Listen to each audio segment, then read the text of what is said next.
Zinc में दिख रही है अच्छी तेजी, 267 रुपए के ऊपर भाव। एल्यूमिनियम 230 रुपए के ऊपर, कॉपर 845 रुपए, तो लेड 190 रुपए के करीब। मसालों में आज हल्दी में खरीदारी लौटी, 1.5% की मजबूती के साथ 16,300 रुपए के ऊपर भाव। जीरा हल्की नरमी के साथ 28,600 रुपए के करीब। धनिया का वायदा 7,300 रुपए के नीचे। ग्वार में आज खरीदारी, ग्वारगम का वायदा 10,300 रुपए के ऊपर, ग्वारसीड का वायदा 5,300 रुपए के पार।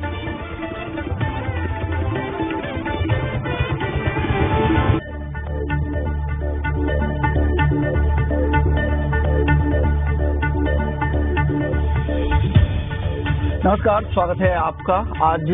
आज एफओएमसी, आज फेड चेयरमैन की क्या स्पीच भी है, कल एफओएमसी के मिनट्स आने वाले हैं और साथ ही इस हफ्ते शुक्रवार को यूएस में जून महीने के जॉब रिपोर्ट के नंबर आएंगे। तो ये एक अहम इवेंट है जिसका काफी असर पूरे कमोडिटी मार्केट पर होगा और खास तौर से बुलियन मार्केट पर।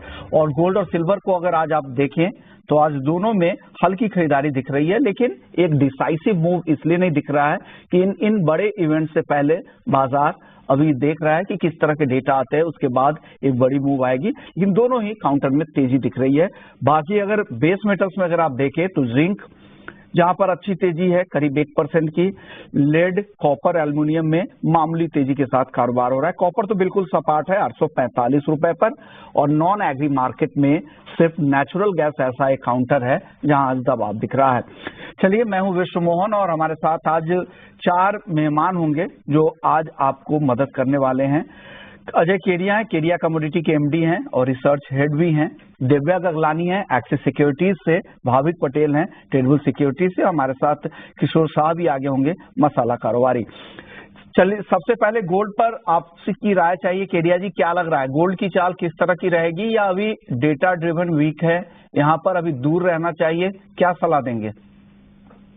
नमस्कार विश्वमोहन। नमस्कार। आज देखिए डेटा ड्रिवन वीक है और हमने देखा भी है कि एक बड़ी गिरावट के बावजूद हम देख रहे हैं कि सोना बार बार 2300 के नीचे सस्टेन नहीं कर पा रहा है। डोमेस्टिक मार्केट में हम देख रहे हैं कि 7100 के ऊपर प्राइस, 7100 के नीचे प्राइसेस बिल्कुल सस्टेन नहीं कर पा रहे। आज बड़ा दिन है जहां पे हम ईसीबी के प्रेसिडेंट की स्पीच भी देखेंगे कि वहां पे भी उनको देखना है कि इन्फ्लेशन 2% का जो टारगेट है वहां पे पहुंच रहा है कि नहीं, आगे जाके एग्रेसिव रेट कट होना है या नहीं होना वो भी पता चलेगा। साथ में फेड के जो चेयरमैन है उनकी स्पीच के अनुसार समझ में आएगा कि आगे सिनेरियो क्या बनने वाला है। क्योंकि अब तक हमने देखा है कि एक बार हम देखते हैं कि इंटरेस्ट रेट कट के ऊपर एडवोकेसी बहुत बढ़ जाती है, दूसरे मीटिंग के अंदर तुरंत हम देखते हैं कि एक डिफेंसिव प्ले होने लग जाता है। तो आज का जो डेटा पॉइंट और स्पीच रहेगा शाम को 7 बजे, उससे पहले मुझे लगता है मार्केट एक सीमित दायरे में है।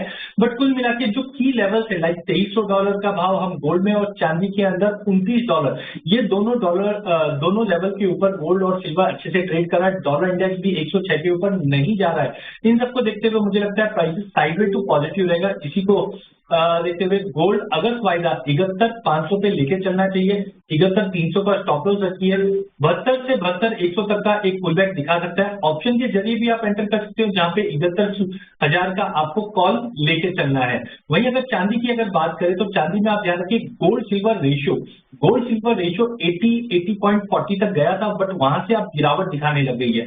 अगर ये 80-50 का लेवल विजुअल जी अगर नहीं ब्रेक करता और नीचे की तरफ आता है, इसका मतलब है गोल्ड के मुकाबले चांदी आउट परफॉर्म ज्यादा करेगी। तो रिसेंटली हमने देखा भी पिछले 2-3 दिनों में चांदी ने लोअर लेवल से रिकवरी अच्छी दिखाई है, $29.5 के आसपास ट्रेड कर रहे हैं। इसी को देखते हुए डोमेस्टिक मार्केट में सितंबर वायदा 89,400 पे लेना है, 88,600 का स्टॉप लॉस रखिए। जंप आएगा लेकिन 90,400, 90,500 तक का लेवल एक बार हम देख सकते हैं।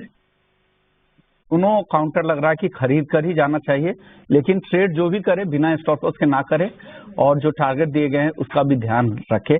आप बताइए दिव्या, आपकी राय क्या है गोल्ड पर और सिल्वर पर, दोनों ही काउंटर पर? गुड मॉर्निंग विष्णुमोहन जी। अगर मैं सोने की बात करूं तो पिछले 3 दिन से एक रेंज में कारोबार कर रहा है। ट्रेडर्स जो है, एक बड़े ट्रेडर्स है, wait and watch strategy use कर रहे हैं क्योंकि डेटा हैवी वीक है, जैसे हमने डिस्कस किया। आज इवनिंग में फेड चेयरमैन की टेस्टिमनी है, साथ में जॉब ओपनिंग का डेटा है, तो प्राइसेस जो है थोड़ा वॉलेटाइल तो रह सकता है। अगर डेटा वीक आता है तो सितंबर में जो रेट कट की जो प्रोबेबिलिटी है और भी बढ़ जाएगी और गोल्ड के प्राइसेस के लिए वो पॉजिटिव हो सकता है। टेक्निकली मैं बात करूँ तो जब तक 71,000 का लेवल इंटैक्ट है लोअर लेवल पे, तब तक बाय एंड डिप्स का व्यू हम रख सकते हैं। इंट्राडे के लिए 71,000 के करीब बाय करें, स्टॉप लॉस हम 71,007 का रखें और टारगेट स्टॉप लॉस नीचे में 71,250 का रखें और टारगेट ऊपर में 71,007 का मेंटेन करें। और चांदी की मैं बात करूँ तो चांदी भी गोल्ड की तरह एक रेंज में कारोबार कर रहा है पिछले 5 दिन से, 88,500 से लेके 90,000 तक। पर मैं कॉमेक्स की मैं बात करूँ तो कॉमेक्स में हमें लगातार 4 दिन से एक पॉजिटिव क्लोज देखने मिल रहा है, जो कि एक बुलिश साइन है प्राइसेस के लिए। कल हमने देखा कि डॉलर इंडेक्स में थोड़ी सी वीकनेस देखने मिली आईएसएम मैन्युफैक्चरिंग डेटा के बाद, जिसने सिल्वर के प्राइसेस को सपोर्ट दिया। तो सिल्वर भी मुझे एक पॉजिटिव ही लग रहा है। अभी ये वीक के लिए important data non farm payroll होगा, जो बुलियन के लिए काफी ज्यादा इम्पोर्टेंट है। सिल्वर भी हम बाय एंड डिप्स कर सकते हैं 89,600 के करीब, स्टॉप लॉस हम 89,000 का रखे और टारगेट ऊपर में 90,300 का मेंटेन करके चले। तो आपको भी लग रहा है यहाँ पे तेजी ही दिख रही है। दोनों ही एक्सपर्ट्स की सिमिलर राय है। आप बताइए भावी पटेल, आप सहमत है दोनों एक्सपर्ट्स से? Good morning Vishnu. Good morning ji, मुझे भी लग रहा है कि गोल्ड और सिल्वर दोनों में बाय करने चाहिए। जैसे सबने बताया कि ये भी काफी डेटा हैवी है, तो उसकी वजह से हमने देखा कि थोड़े सीमित दायरे में गोल्ड और सिल्वर ट्रेड कर रहे हैं, क्योंकि काफी डेटा आने वाला है। आई थिंक आज के जो ईसीबी का है वो खास करके मुझे थोड़ा इम्पोर्टेंट लग रहा है, क्योंकि ईसीबी चेयरमैन ने बोला है कि आगे जाके शायद वो रेट कट अभी नहीं करेंगे, क्योंकि उनको लग रहा है कि जब तक इन्फ्लेशन 2% से नीचे नहीं जाता तब तक हॉल्ट करेंगे। फ्राइडे को नॉन फार्म डेटो है, आई थिंक वो भी एक बहुत इंपॉर्टेंट है। तो मुझे लग रहा है कि आई थिंक जब तक 2300 के नीचे नहीं जाता या तो एमसीएक्स में 70 के नीचे नहीं जाता, तब तक बाय एंड डिप्स की स्ट्रेटेजी रखनी चाहिए। गोल्ड और सिल्वर काफी रेजिलियंट है, डिस्पाइट हमने लास्ट वीक देखा था कि थोड़ा डॉलर इंडेक्स बट रेजिलियंट ऊपर जा रही थी फिर भी। तो आई थिंक ट्रेंड के साथ ही मैं जाना चाहूंगा। गोल्ड अगस्त में 71,600 के करीब अगर मिलता है तो बाय कर सकते हैं 71,850 के टारगेट के लिए, और स्टॉप लॉस रख सकते हैं 71,500 का। और चांदी की बात करें तो चांदी में भी मुझे लग रहा है एक्टिव बाय एंड डिप्स करनी चाहिए।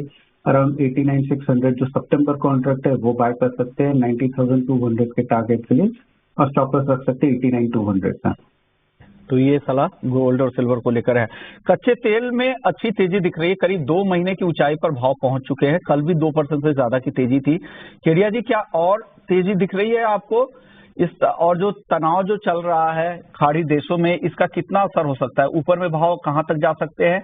क्या रेंज दे रहे हैं आप? जून मंथ में ही हमने देखा था कि कच्चे तेल के अंदर एक अच्छी खासी रिकवरी बनते हुए दिखाई दी। अब उसके 4-5 कारण है। जैसे कि हम जानते हैं कि यूएस में समर ड्राइविंग सीजन चालू है, उसकी वजह से डिमांड कंटिन्यू बनी हुई है, सप्लाई शॉर्टेज भी है, जियोपॉलिटिकल टेंशन बना हुआ है। ओपेक ने जून मंथ में क्लियर कट कह दिया था कि हम नेक्स्ट 6 महीने से लेकर 2025 तक भी हम प्रोडक्शन कट कंटिन्यू रखेंगे। हाँ, लेकिन अब जो रैली आ रही है उसका कारण है हरिकेन, क्योंकि यूएस में अब जल्द हरिकेन सीजन स्टार्ट होने वाला। तो जनरली हम देखते हैं जून जुलाई के अंदर हरिकेन से पहले मेंटेनेंस के लिए भी शटडाउन होता है, बट इस बार गल्फ ऑफ मैक्सिको में हम देख रहे हैं कुछ एक नया हरिकेन का प्रोबेबिलिटी बताई जा रही है, जो अगले 2 दिन में क्लैरिटी मिलेगी, जिसके चलते कच्चे तेल को अच्छा खासा सपोर्ट मिला हुआ है। टेक्निकली भी ब्रेंट 85 के ऊपर होल्ड कर रहा है, WTI भी हम देख रहे हैं कि 81 के ऊपर अच्छे से होल्ड कर रहा है। डोमेस्टिक मार्केट में भी 6500-6600 का जो स्ट्रॉन्ग सपोर्ट था वो कंटिन्यू होल्ड करे। तो इन सबको देखते हुए मुझे लगता है कि रैली कंटिन्यू रहेगी। बट हाँ, जून मंथ में हमने एक बड़ी रैली देख चुकी है, इसलिए बार बार में हाई लेवल पे प्रॉफिट बुकिंग भी है। बट आज का दिन मुझे लगता है तेजी का ही है, जहां पे 69.40 पे लेके चला जा सकता है। 68.60 का स्ट्रॉन्ग स्टॉप लॉस लगाइए। हायर साइड पे मुझे लगता है ये 7,000 का लेवल पार करके 7,060 का लेवल दिखा सकता है। इवन ऑप्शन के जरिए भी 6900 का कॉल लिया जा सकता है 160 पे, जो ऊपर में मुझे लगता है 260 तक का लेवल दिखा सकता है। ये व्यू कच्चे तेल को लेकर है। आप बताइए भाविक पटेल, आपको क्या लग रहा है? कच्चे तेल में भी और तेजी दिख रही है आपको? केडिया जी 6,900 के स्ट्राइक की कॉल खरीदने की सलाह दे रहे हैं, आपको भी लग रहा है कि खरीद कर ही जाना चाहिए? Yes, definitely. देखिए, रिस्क प्रीमियम तो अभी ऑलरेडी बिल्डअप हो चुका है। इजराइल और हमास के साथ साथ अभी इजराइल और हिजबुल्लाह का भी जो है वो करीब आ रहे हैं ज्यादा फ्रिक्शन होने की वजह से। और जैसे हमने बताया कि जो हुरिकेन है वो एक कैटेगरी 4 स्टॉर्म आ चुका है, और गल्फ ऑफ मैक्सिको में प्रोबेबली फ्राइडे को जो है वो आने वाला है। तो उसकी वजह से कल हमने एक जंप प्राइसेस में देखी थी, जहाँ पे ब्रेंट क्रूड 1% से ऊपर से आया था। तो मुझे भी लग रहा है कि 7,000 से 7,200 का एक हर्डल है, वहां तक इस पर आ सकता है क्रूड। तो 7,000 का जो कॉल ऑप्शन है 17 जुलाई का, वो मैं बोलूंगा कि इंट्राडे बाय कर सकते हैं अराउंड 128। टारगेट रहेगा 160 का और स्टॉप लॉस रहेगा 110 का। आप बताइए दिव्या गगलानी, आपकी राय क्या है कच्चे तेल पर? अच्छी तरीके में बात करूँ तो लास्ट 3 हफ्ते से हमें पॉजिटिव क्लोजिंग देखने मिल रहा है, जो इंडिकेट करता है और ट्रेंड है काफी ज्यादा स्ट्रांग है प्राइजेस के लिए। जैसे कि फैक्टर्स हमने डिस्कस किए कि जो समर ट्रैवलिंग सीजन है और जियोपॉलिटिकल टेंशन है वो प्राइस सपोर्ट दे रहे हैं। और एक नया कंसर्न है कि जो हरिकेन सीजन है इस बार एक्सपेक्टेशन है कि जो टाइम से पहले शुरुआत हो सकती है, तो वो भी एक फैक्टर है जो प्राइस सपोर्ट दे रहा है लोअर लेवल पे। टेक्निकल में बात करूँ तो 6800 का एक नियर टर्म में स्ट्रॉन्ग सपोर्ट जोन है। जब तक ये लेवल इंटेक्ट है तब तक हम टिप्स का व्यू रखें। 6900 का कॉल ऑप्शन इंट्राडे के लिए हम बाई कर सकते हैं 160 के करीब, स्टॉप लॉस हम 130 का रखें और टारगेट ऊपर में 200 का मेंटेन करके चलें। चलिए बेस मेटल्स की चाल देखते हैं। बेस मेटल्स में आज जिंक काफी तेजी दिखा रहा है, करीब 1% की तेजी यहाँ है, बाकी काउंटर में सुस्ती ही है। केडिया जी बताइए, जिंक की और तेजी बची है क्या? 268 के बेहद करीब है, आगे क्या होगा? देखिए, पूरे बेस मेटल पैक के अंदर हमने देखा है कि चाइना से जो उम्मीद थी वो बिल्कुल भी फीकी पड़ते हुए दिखाई दी जून महीने में, जिसकी वजह से हमने देखा कि प्राइजेस में कोई बड़ा गेन नहीं था। बट फिर भी सप्लाई साइड में अगर हम देखें जिंक के अंदर, तो जो पहले हम सरप्लस देख रहे थे उसमें कमी आई थी और साथ में माइन से भी हमने देखे कुछ आउटपुट में कमी थी, जिसकी वजह से ये रैली हुई थी। मुझे लगता है टेक्निकली जब तक प्राइजेस 270 का लेवल ब्रीच नहीं करता कोई बड़ी तेजी नहीं है, लेकिन बड़ी मंदी भी नहीं। तो इसी को देखते हुए 265 पे हम लेके चल सकते हैं जिंक और 263 का स्टॉप लॉस लगाइए। बट 269 270 के यहाँ पे आप एक बार प्रॉफिट बुक कर सकते हैं। वहीं कॉपर की भी अगर बात करें तो 840 के ऊपर होल्ड कर रहा है, टेक्निकली काफी साउंड दिखाई दे रहा है। तो मुझे लगता है 843 पे लीजिए, 838 का स्टॉप लॉस लगाइए, 850 851 तक का एक टेम्पररी पुल बैक हम कॉपर में भी देख सकते हैं। आपको क्या पसंद है भाविक पटेल, बेस मेटल्स के पूरे पैक में क्या लग रहा है जहां पर आपको ज्यादा दम दिख रहा है? आई थिंक जिंक ज्यादा अच्छा लग रहा है, जैसे आपने भी बात की। आई थिंक सारे बेस मेटल्स में जिंक है जो काफी अच्छा परफॉर्म कर रहा है। और अगर ग्लोबल सरप्लस की बात करें तो वो भी थोड़ा श्रिंक हुआ है। हालांकि चाइना में अगर देखें तो थोड़ा इंडस्ट्रियल प्रोडक्शन जिंक का जो है वो थोड़ा बड़ा है, बट उसके बावजूद भी अगर प्राइसेस देखें तो उसमें ज्यादा गिरावट नहीं है। टेक्निकली भी आई थिंक 250 का जो पहला सपोर्ट था अभी वो आ चुका है, मुझे लग रहा है 260 तक के आ चुका है। तो 260 के नीचे नहीं जाता तब तक आई थिंक बाउंड डिप्स की रणनीति रखनी चाहिए। हाँ, जैसे पीडिया जी ने भी बताया 270 से 272 का एक हर्डल मुझे जरूर से लग रहा है, बट अभी ऐसा लग नहीं रहा कि कोई ज्यादा मेजर करेक्शन आ सकता है। तो जिंक अराउंड 265-50 पे मैं बाय के रिकमेंडेशन करूंगा। टारगेट रहेगा 268 का, स्टॉप लॉस रहेगा 264 का। आप बताइए देवया गगलानी, आपको क्या पसंद है बेस मेटल्स में? बेस मेटल पैक में बात करो, कॉपर में कल हमें अच्छी तेजी देखने मिली। PMI डेटा जो चाइना से आया था वो फ्लैट था, पर उसके बाद भी हमें रैली देखने मिली क्योंकि जो डॉलर इंडेक्स है वो थोड़ा वीक हो गया था। अभी as of now main concern area copper के लिए है कि जो LME इन्वेंट्रीज है वो बढ़ रही है। अगर फिजिकल डिमांड अगर पिकअप नहीं होती चाइना के लिए तो वो थोड़ा सा एक नेगेटिव फैक्टर हो सकता है। पर टेक्निकली 820 का एक स्ट्रॉन्ग सपोर्ट जोन है, जब तक ये लेवल इंटैक्ट है तब तक बाहर डिप्स का हम व्यू रख सकते हैं कॉपर में। 843 के करीब बाई करके चले, स्टॉप लॉस हम 839 का रखें और टारगेट ऊपर में 848 का मेंटेन करें। और सेकेंड वीक मेरा जिंक में रहेगा, जैसे कि सब एक्सपर्ट्स ने कहा कि एक रेंज बाउंड में ट्रेड हो रहा है जिंक 263 264 से लेकर 270 तक ऊपर में। तो जब तक ये रेंज में इंटैक्ट है तब तक हम रेंज का खेल सकते हैं। लोअर लेवल पे अगर आता है 265 के करीब तो वहाँ पे बाई करें, स्टॉप लॉस हम 263.5 का रखें और ऊपर टारगेट 267 का मेंटेन करके चलें। तो ये कॉल है बेस मेटल्स को लेकर। चलिए वक्त है ब्रेक का। ब्रेक के बाद जब लौटेंगे तो DS पै साहब IMD के सीनियर साइंटिस्ट हमारे साथ होंगे। मॉनसून कहां तक पहुंच चुका है, क्या पूरे देश में एंट्री हो चुकी है, बताएंगे, उनसे बातचीत करेंगे ब्रेक के बाद।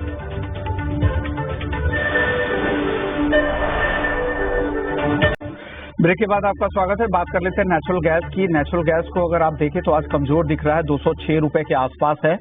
देव्या आप बताइए, आपको नेचुरल गैस कैसा दिख रहा है इस लेवल पे 206 207 के आसपास? नेचुरल गैस की मैं बात करूँ तो नाइमेक्स में हमें एक भारी गिरावट देखने मिली कल के सेशन में, ऑलमोस्ट 5% डाउन था। मेन रीजनिंग ये है कि जो वेदर फोरकास्ट है वो ठंड की तरफ शिफ्ट हो रहा है in the central part of the country. और मीनवाइल गैस स्टोरेज भी वो भी ऑलमोस्ट 5 महीने के जो एवरेज हाई है उसके 5 साल के जो एवरेज हाई उसके ऊपर चल रहे हैं। तो जिसके वजह से ओवर सप्लाई का भी एक फियर है मार्केट के अंदर। तो जब तक प्राइजेस टेक्निकली 218 के ऊपर नहीं जाते तब तक सेल ऑन राइज का व्यू रखे। इंट्राडे के लिए 210 का जो पुट ऑप्शन है वो बाई करके चले 11 रुपए पे, स्टॉप लॉस हम 8 का रखे और टारगेट ऊपर में 15 का मेंटेन करके चले। तो नेचुरल गैस पी खरीदने की सलाह 210 के स्ट्राइक की। केडिया जी आपको भी लग रहा है कि नरमी दिख सकती है? देखिए विजुमन जी, अभी तक तो हमने नेचुरल गैस के अंदर जैसे गिरावट देखी, उसका मुख्य कारण रहा है इक्विटी या यूएस की जो कंपनीज है उनके प्रोडक्शन वापस रीइंस्टेट हुए हैं, जिसकी वजह से ये गिरावट थी। लेकिन मुझे लगता है कि हाँ, ये हफ्ते में अगले 2 दिन तक तो गिरावट रहेगी, बट बुधवार से थोड़ा संभल के रहिए, बिकॉज जो गल्फ ऑफ मैक्सिको में जो हम हरिकेन देख रहे हैं इसका असर नेचुरल गैस पे भी आएगा। सेकेंडली, अगर हम सीजनलिटी की बात करें तो जून जुलाई अगस्त ये ऐसे मंथ होते हैं कि जो विंटर्स के लिए इन्वेंट्री रिफिलिंग की डिमांड आ जाती है मार्केट में, तो ये जो फॉल है ये टेम्पररी है। हाँ बिल्कुल, आज इंट्राडे की अगर बात करूं मैं तो मुझे लगता है 210 पे बेचिए, 215 का स्टॉप लॉस लगाइए, 202 203 के करीब मिलेगा जो प्रीवियसली बहुत स्ट्रॉन्ग सपोर्ट था। तो इंट्राडे के लिहाज से बिल्कुल गिरावट है, बट मुझे लगता है बुधवार से कल के ऑनवर्ड्स अगर हम देखें तो 200 202 से मार्केट में एक शार्प रिवर्सल आता हुआ दिखाई देगा, जो फिर से प्राइसेस को 220 के बियॉन्ड दिखाएगा। बट टाइमिंग बिल्कुल इंट्राडे के लिहाज से 210 का पुट लेकर भी काम किया जा सकता है। आज इंट्राडे में नेचुरल गैस में गिरावट रहेगी। एग्री मार्केट की करते हैं। एग्री मार्केट में शुरुआत करेंगे हल्दी के साथ, जहां पर आज थोड़ी रिकवरी दिख रही है। कल 5% की गिरावट दिखी थी और लगातार ये गिरावट दिख रही है, 16,300 के आसपास है। आज हालांकि 1% की तेजी है। भाभी आप बताएं, आपको क्या लग रहा है, हल्दी क्या इस तेजी में दम है? भावी पटेल, आपसे मेरा सवाल था। Yes. Can you hear me? Am I audible? Yes, you are audible, sir. Yes, I'm sorry. अच्छा, देखिए हल्दी की बात करें तो हल्दी में जिस हिसाब से अभी वेदर अगर देखें मॉनसून की, तो जो पहले 20% डेफिसिट थी अभी सिंगल डिजिट में हो गई है। तो आई थिंक अगर वेदर अच्छा रहेगा तो थोड़ी स्विंग की वजह से प्रेशर रहेगा, पर नया क्रॉप मार्च फरवरी में आएगा। तो मुझे लग रहा है कि अभी भी यहाँ से थोड़ी तेजी आ सकती है। ऑलरेडी हमने देखा कि 18,000 से 16,000 की एक करेक्शन देखने को मिली, और पहले भी हमने देखा था अप्रैल के आसपास के 16,000 का एक अच्छा सपोर्ट बन के चल रहा है, क्योंकि अच्छा करेक्शन आ चुका है। तो मुझे लग रहा है यहाँ से रिस्क रिवॉर्ड सही का नहीं है, बट एक बार बाय कर सकते हैं। तो जो अगस्त कॉन्ट्रैक्ट है 16,300 के करीब बाय कर सकते हैं, 16,900 के टारगेट के लिए, और 16,000 का स्टॉप लॉस रख सकते हैं। चलिए, हल्दी की बात हो रही है तो मानसून का असर इस पर काफी हुआ है। बेहतर मानसून की चाल से भी यहाँ पर दबाव बना है। हमारे साथ डीएस पाई हैं, सीनियर साइंटिस्ट हैं आईएमडी से। शुक्रिया सर, आपने वक्त निकाला। सर, मानसून के प्रोग्रेस की नई रिपोर्ट क्या है? क्या पूरे देश में मानसून की एंट्री हो चुकी है? नमस्ते विशु मोहन जी। अभी आज पूरे भारत में अभी मानसून कवर हो गया है as of 2 July. That means 6 दिन नॉर्मल डेट से 6 दिन पहले ही पूरा भारत में कवर किया। और तो काफी अच्छी दिख रही अभी जी। आप बारिश भी देखेंगे कल 1 जुलाई तक अभी 93% हो गया है, which means that it is in the normal category. मतलब रिकवरी काफी अच्छी दिख रही है। कौन कौन से ऐसे पॉकेट्स है, कौन कौन से ऐसे रीजन, राज्य है जहां पर अच्छी बारिश जुलाई में होने वाली है या हो रही है? भाई साहब देखिए, अभी पूरा भारत में अभी देखेंगे नॉर्मल से अधिक होने की संभावना, that means more than 106% of long period average. लेकिन आप स्पेशल डिस्ट्रीब्यूशन देखेंगे, नॉर्थ ईस्ट छोड़ के बाकी पूरा भारत में most of the areas of the country above normal बारिश मिलने की संभावना है, सामान्य से अधिक मिलने की संभावना। सर, ग्वार पर काफी असर होता है मानसून का। राजस्थान के बहुत सारे लोग मानसून पर काफी नजर रखते हैं। राजस्थान को लेकर आपके पास कुछ प्रिसाइज कुछ डेटा वगैरह है? वहां पर किस तरह के मानसून की खबर वहां पर आ रही है? आगे कैसी बारिश वहां पर हो सकती है जुलाई में? देखिए, अभी तो थोड़ा बारिश शुरू ही हुआ है, पर्टिकुलरली नॉर्थ वेस्टर्न राजस्थान में सभी। अभी नेक्स्ट 3-4 दिन में बारिश अभी बढ़ने की संभावना है। एंड ऐसा होल जुलाई में भी आप देखेंगे north west India including Rajasthan above normal होने की संभावना है जुलाई में। जुलाई में अबव नॉर्मल, उसमें राजस्थान भी है जहां पर शानदार बारिश होगी। भाई साहब, अब लानीना को लेकर मैं एक सवाल पूछना चाह रहा हूं। कई इंटरनेशनल एजेंसी यूएस की और ऑस्ट्रेलिया की, उन लोगों को लगता है कि लानीना पूरी तरह से एक्टिव होने में देरी हो सकता है। क्या आप लोगों की रिपोर्ट क्या कह रही है? देखिए, एज ऑफ नाउ जो एलिनो कंडीशन था लास्ट ईयर का, ये अभी न्यूट्रल हो गया है, एनसो न्यूट्रल कंडीशन है एंड फास्ट ट्रांजिशन चल रहा है। So most of the models आप जो बता रहे थे ग्लोबल मॉडल्स, ये पूरा मॉडल्स इंडिकेट कर रहे हैं कि second half of the monsoon season में डेवलपमेंट ऑफ लालिना होने की संभावना है।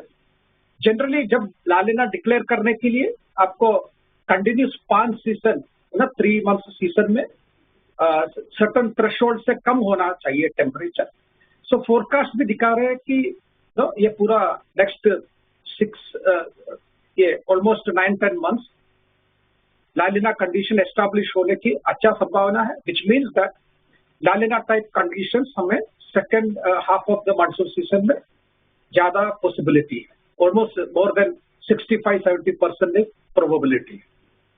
तो सर हम ये मान के चले अगर सेकेंड हाफ यानी अगस्त और सितंबर में भारी बारिश, अत्यधिक बारिश, एक्सेस रेनफॉल की संभावना बन रही है अब?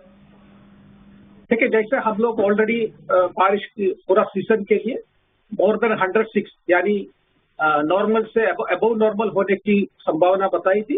अभी जून में it is just less than normal, which means that अभी जुलाई में भी हम लोग अबव नॉर्मल एक्सपेक्ट कर रहे हैं। ये पूरा 3 मंथ ऑल्सो अच्छी बारिश कंटिन्यू होगा। शुक्रिया पई साहब, आपने वक्त निकाला, हमें अपडेट दिया कि पूरे देश में समय से 6 दिन पहले मॉनसून की एंट्री हो चुकी है। पूरे भारत को मॉनसून अब कवर कर चुका है। आमतौर पर ये 8 जुलाई को कवर करता है और मॉनसून की जो चाल है, प्रोग्रेस की जो रिपोर्ट आ रही है वो काफी अच्छी है।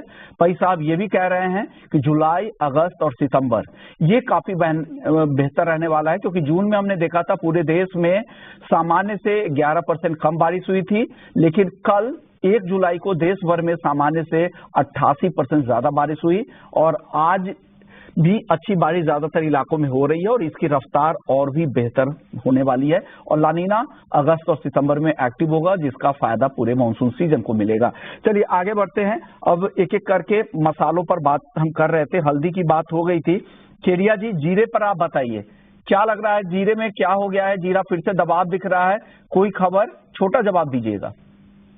देखिए जीरे में हमने देखा चाइना में फ्लडिंग की वजह से मार्केट में तेजी आई थी, बट मैंने पहले भी कहा था 30 के ऊपर जीरा जाता हुआ दिखाई नहीं दे रहा। कैरियर स्टॉक हमारे पास काफी ज्यादा है, जिसके चलते मुझे लगता है दबाव और बढ़ेगा। तो जीरा जुलाई वायदा 28,800 पे बेचिए, 29,200 का स्टॉप लॉस रखिए, 28,200 का इमीडिएट टारगेट, बट जाने में 27,500 तक का भी लेवल जीरे में आता हुआ दिखाई दे सकता है। केरिया जी, धनिया सर, केरिया जी धनिया को लेकर क्या रिपोर्ट है? धनिया की चाल किस तरह की रह सकती है? देखिए धनिया की अगर हम बात करें तो अभी तक मार्केट में कोई ऐसे फंडामेंटल ट्रिगर्स नहीं है जिसकी वजह से मार्केट साइडवे टू नेगेटिव ही ट्रेड कर रहा है। बट पहले भी हमने देखा 72, 72.5 काफी स्ट्रॉन्ग सपोर्ट है, तो बिल्कुल छोटे दायरे में रहेगा मार्केट। 7200 पे लीजिए, 7100 का स्टॉप लॉस लगाइए, 74 तक का जब मिलेगा, बट ज्यादा करके अवॉइड कीजिए। मार्केट एक दायरे में ही है, कोई बड़ी ट्रिगर्स नहीं है धनिया में। ओके, शुक्रिया केरिया जी, आपने वक्त निकाला और बताया मसालों पर अपना व्यू और नॉन एग्री मार्केट पे।